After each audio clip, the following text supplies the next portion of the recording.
Baik, kami dari kelompok 9, pada kesempatan kali ini kami akan mempresentasikan, untuk mata kuliah OKMI kali ini kami membahas, tentang serangan ransomware yang terjadi, pada Bank Indonesia yang kejadian ini terjadi pada tahun 2022.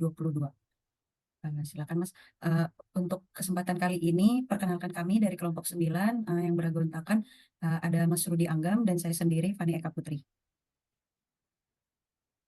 Lalu untuk, konten kita pada kali ini, ada dari poin 1 sampai 7. Nanti pada bagian saya akan menjelaskan tentang background, lalu SOC dari organisasi, lalu nanti untuk poin yang ketiga, di insiden, lalu impact, incident response and mitigation, analysis dan discussion, itu akan dijelaskan oleh Mas Rudi, dan nanti terakhir untuk, conclusion-nya akan dijelaskan oleh saya. Oke, langsung aja kita masuk ke bagian background, latar belakangnya. Jadi pada bulan Januari tahun 2022 ini, Bank Indonesia ini, menjadi target serangan ransomware oleh kelompok Konti. Nah, pelakunya ini, kelompok ransomware Konti ini menggunakan perangkat lunak yang berbahaya untuk, mengekskripsi data Bank Indonesia dan mencuri, data-data di Bank Indonesia. Nah, Konti ini apa sih? Konti adalah kelompok ransomware, berbahasa Rusia yang dilaporkan telah menyerang, lebih dari 400 organisasi di seluruh dunia. Nah, dampaknya, data rahasia mereka mengklaim data rahasia di Bank Indonesia ini, dipublikasikan di forum dark web mereka dan mengklaim telah mencuri, sekitar 14, gigabyte. Nah, tapi di sini sudah ada statement ya dari juru bicara Bank Indonesia bahwa, kami diserang namun, selama ini kami telah melakukan langkah antisipasi dan yang terpenting pelayanan publik di Bank Indonesia tidak terganggu sama sekali. Nah, ini yang menarik bagi kelompok kami kenapa kami mengangkat, topik ransomware, serangan yang terjadi di, Bank Indonesia ini. Karena yang kita tahu karena Bank Indonesia ini adalah bank sentral di negara kita jadi, semua, transaksi perbankan yang ada di negara ini berfokus pada, Bank Indonesia. Jadi ketika terjadi serangan maka itu, dapat, berakibat fatal. Dan yang menjadi menarik lagi di sini ada statement bahwa, mereka memang mendapat serangan tapi operasional mereka, tetap berjalan dengan lancar dan, seperti kita tahu juga, mereka memiliki banyak budget sehingga, ini dapat menjadi, bahan pembelajaran menarik untuk kita dan meningkatkan kesadaran kita terhadap, serangan cyber. Silakan di next, Mas. Lalu selanjutnya, SOC dari organisasi Bank Indonesia. Nah, ini untuk organisasi Bank Indonesia, secara keseluruhan ya, ini bisa dilihat ada, bagian tertingginya ada Dewan Gubernur Bank Indonesia, lalu itu diawasi oleh komite, lalu, di bagian bawahnya dibawahi oleh, ada bagian dari monitor sampai, jaringan kantor ya, ada 6 bagian, tapi di sini kita fokus kepada bagian pendukung organisasi, di mana ada poin 6 yaitu Departemen Layanan Digital dan Keamanan Cyber. Lalu ini untuk detailnya tadi yang di poin 6 itu yaitu, untuk bagian IT dan cyber security organisasi yang ada di Bank Indonesia. Nah, jadi ini IT dan cyber security yang ada di Bank Indonesia ini, dibuat berdasarkan best practice dan juga dari, security framework yang sudah, dipelajari dengan baik oleh Bank Indonesia sehingga, mereka bisa mengklaim, terjadi serangan tapi, mereka dapat melakukan penanganan, dengan cepat.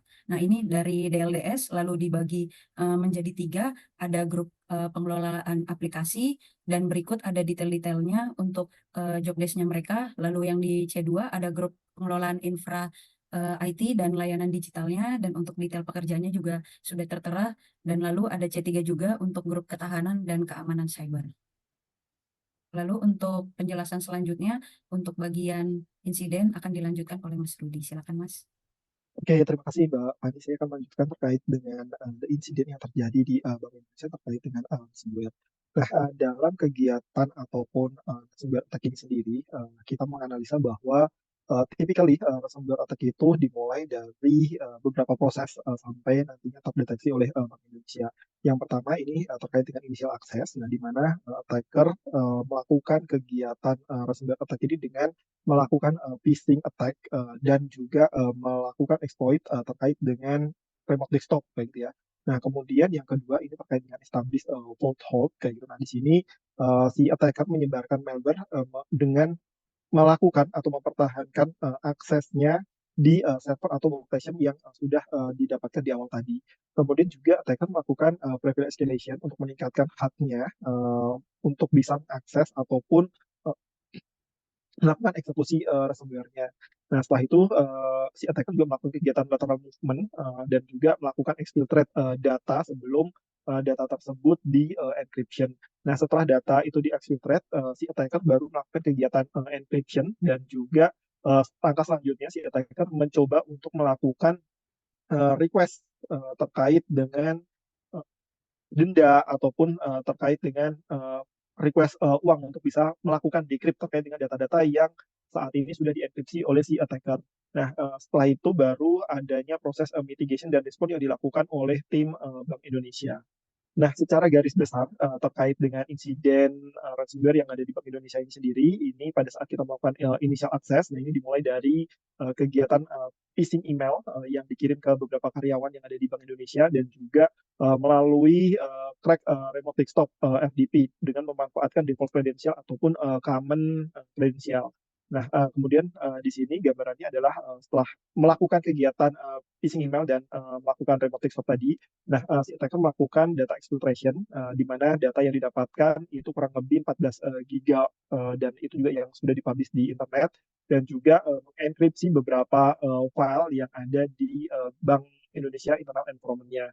Nah, di sini untuk kegiatan ransomware ini sendiri, si attacker melakukan over terkait dengan description key-nya melalui crypto payment kayak gitu. Jadi Bank Indonesia diminta untuk melakukan pembayaran untuk key-nya melalui crypto.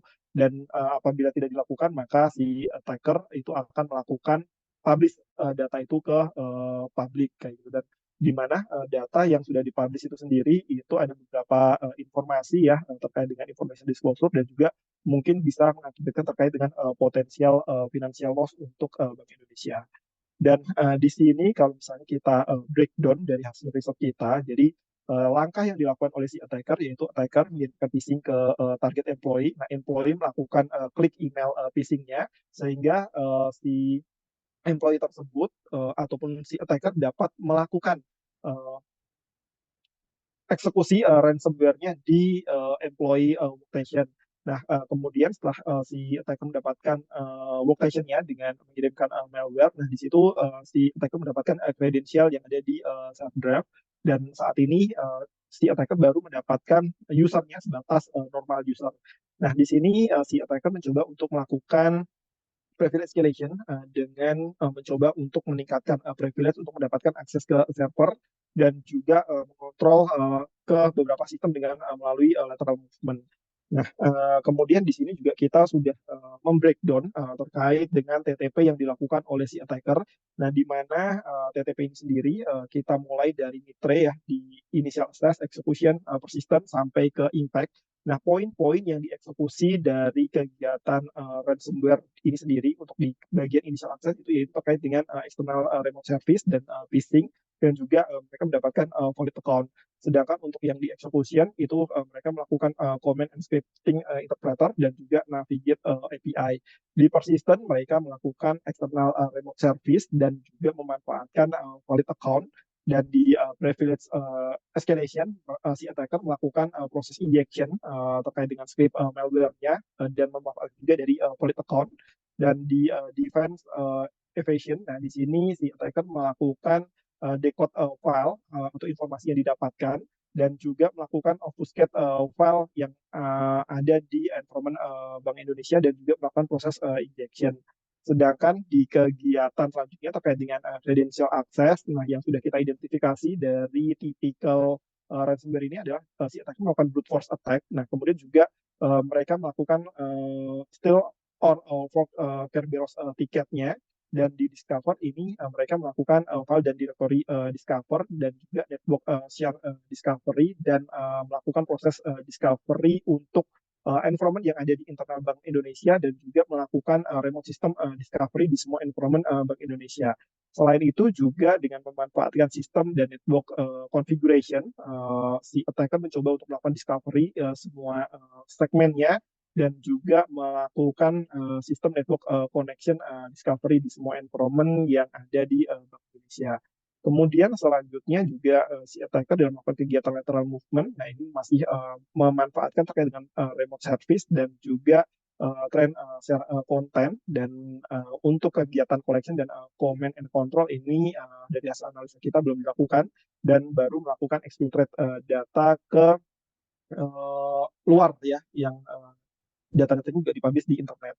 Nah, impact-nya yang saat ini yang sudah kita analisa, memang ada beberapa data itu yang terencryption dan juga uh, mengakibatkan beberapa jam kayak gitu ya, service yang ada di Bank Indonesia itu berhenti. Nah, kemudian ini adalah detail dari attack skenario-nya mengacu ke TTP yang sudah dilakukan. Jadi, dengan memanfaatkan phishing, kemudian si attacker melakukan kegiatan mengirimkan malware-nya dan juga melakukan valid account kayak gitu ya untuk mendapatkan kredensial, dan juga melakukan data encrypted dan juga melakukan command and control kayak gitu. Nah, ini sebenarnya dari attack skenario ini kita dapatkan dari salah satu source yang terkait dengan leak tools HTTPS ya, yang terkait dengan konti ransomware yang saat ini terkait dengan Bank Indonesia. Kemudian juga di sini impact-nya, tadi di statement di awal bahwa Bank Indonesia menyatakan bahwa kegiatan ransomware ini benar sudah dilakukan oleh salah satu attacker ya yang organisir.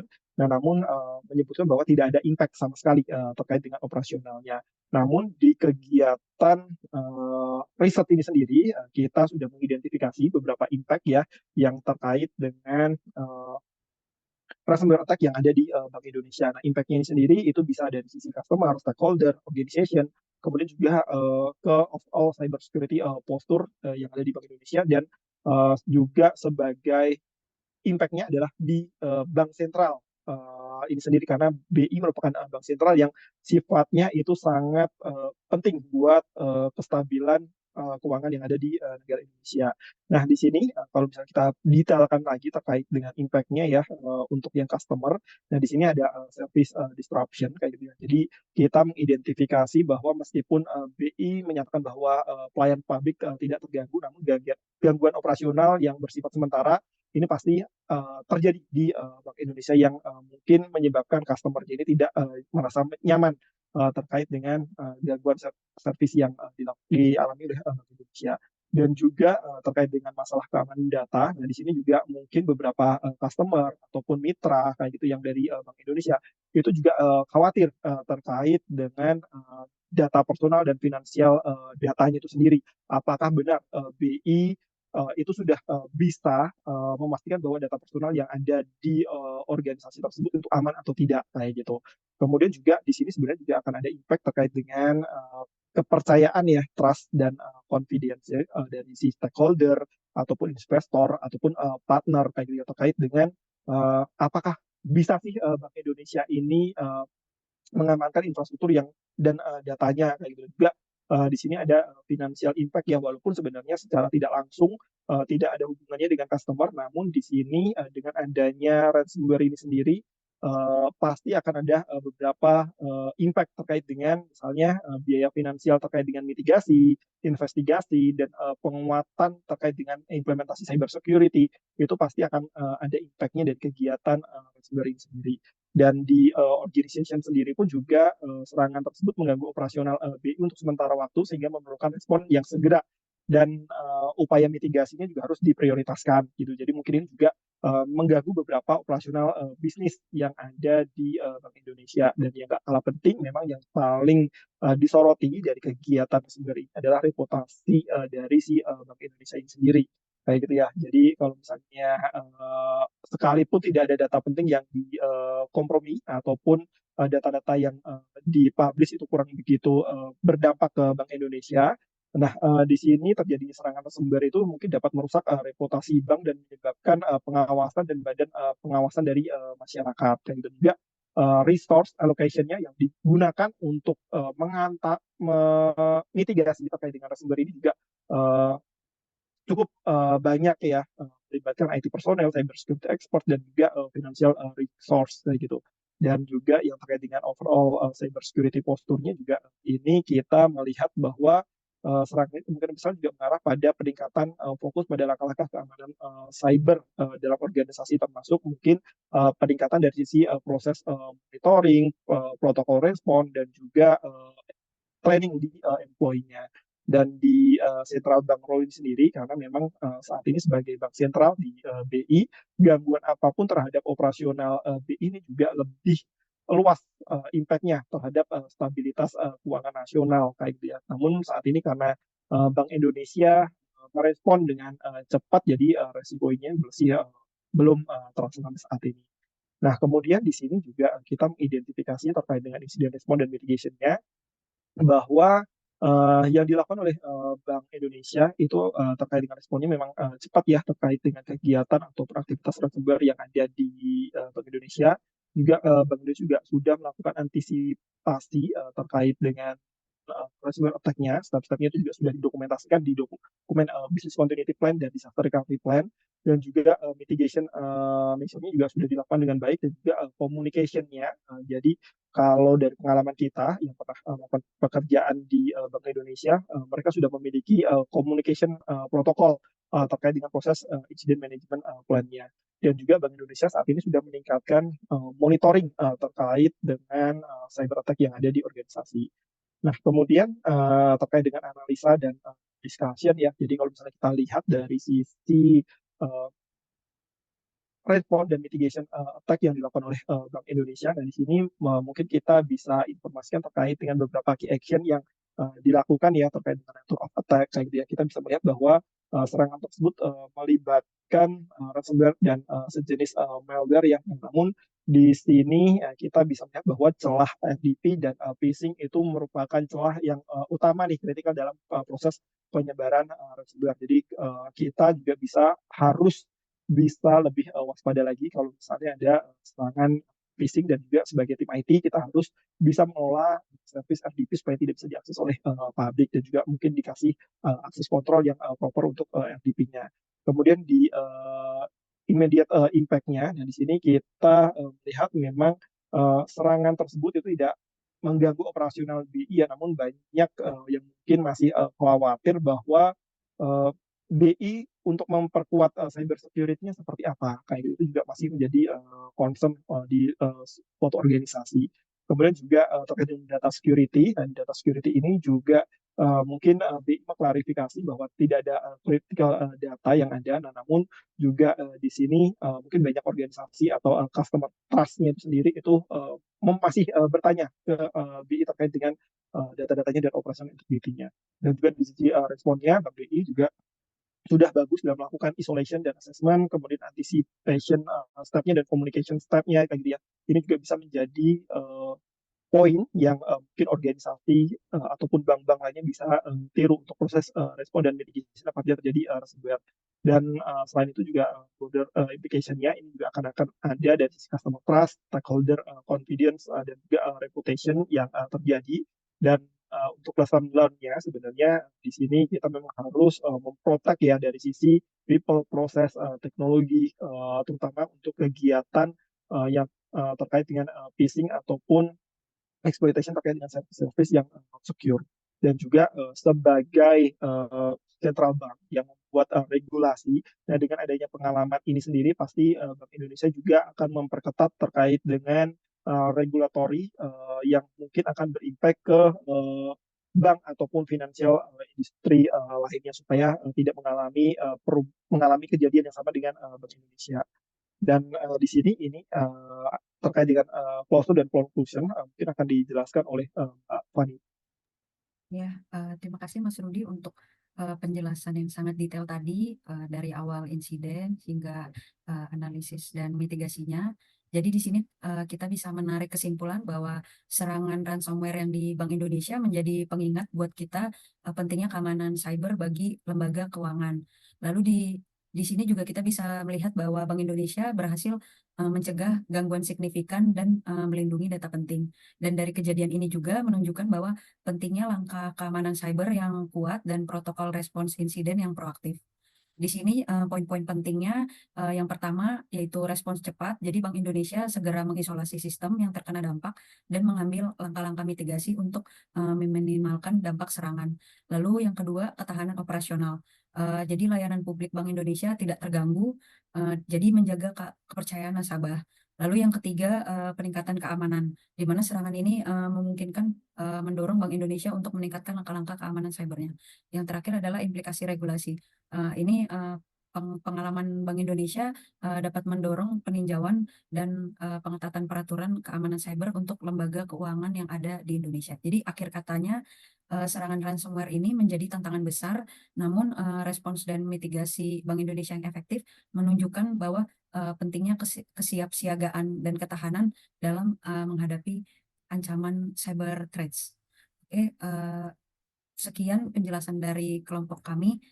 Berikut untuk referensinya, kami mengambil banyak referensi dan dari berita-berita. Oke, sekian penjelasan dari kelompok kami. Terima kasih.